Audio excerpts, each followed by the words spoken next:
Whoa. We've talked about anti-Semitism and said that that is wearing down, but Holocaust narrative is still the third rail. No one dares touch that. Yet it is taught in our schools, in our public schools, in our taxpayer-supported schools.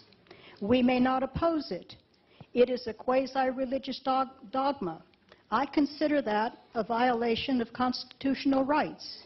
It's a state enforcement of a religious dogma. In this very room, with respect, Mr. Braunfeld, you mentioned that Nazism was an impetus for Zionism. I think the chronology shows exactly the opposite. Chaim Weizmann was working with the British during World War I and achieved a major triumph, and these are words from Edwin Black's transfer agreement. The Zionists returned from Versailles with a dual triumph. Germany lost out at Versailles. Phil Weiss mentioned Judy Rudoran's comment of the Nazi boycott of Jews. That lasted for one day, on April 1st, 1933.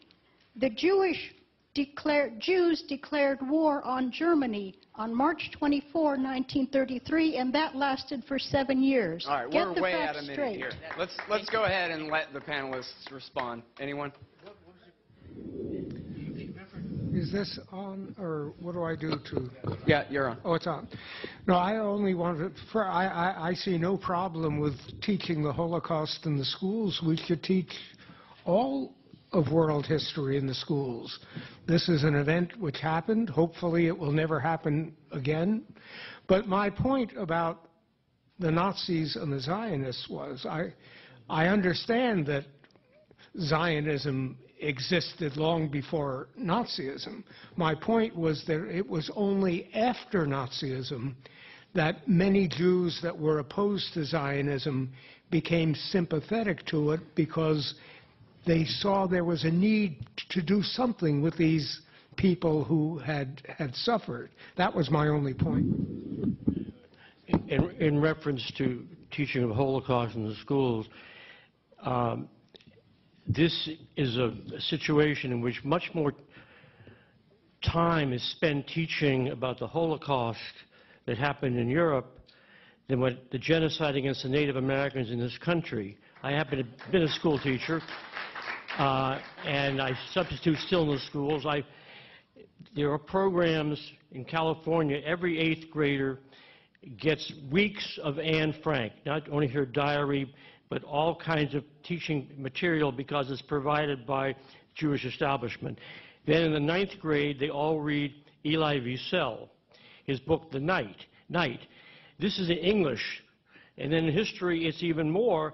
And yet, in the California curriculum, teachers are obliged to teach more about the Holocaust and a particular line than they are about the genocide of Native Americans. In the area where I lived, it took place in California. Also, the 400 years of slavery. And, you know, there are arguments, when I went to college at UCLA, that defended slavery, that said only some slave masters were bad, but by and large, slaves are treated well.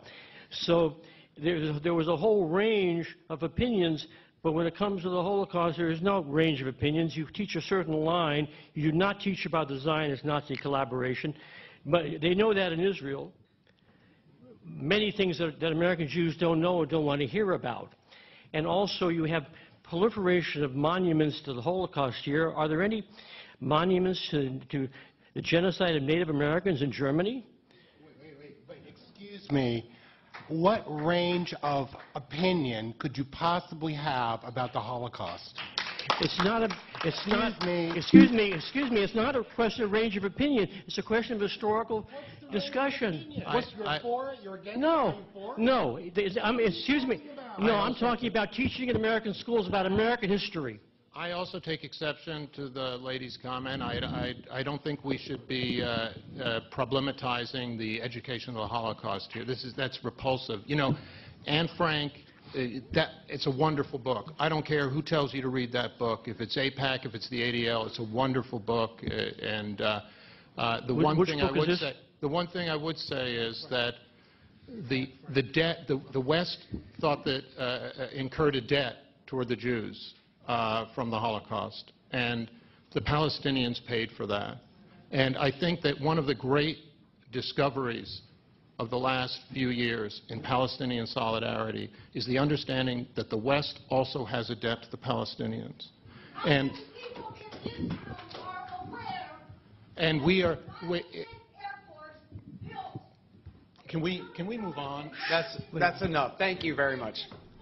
You've had more time than any other question asker today. Thank you very much, ma'am. Nobody heard what you said just now. So, and I'm just impressed to hear that government schools in America are teaching history at all anymore. How about a round of applause for that?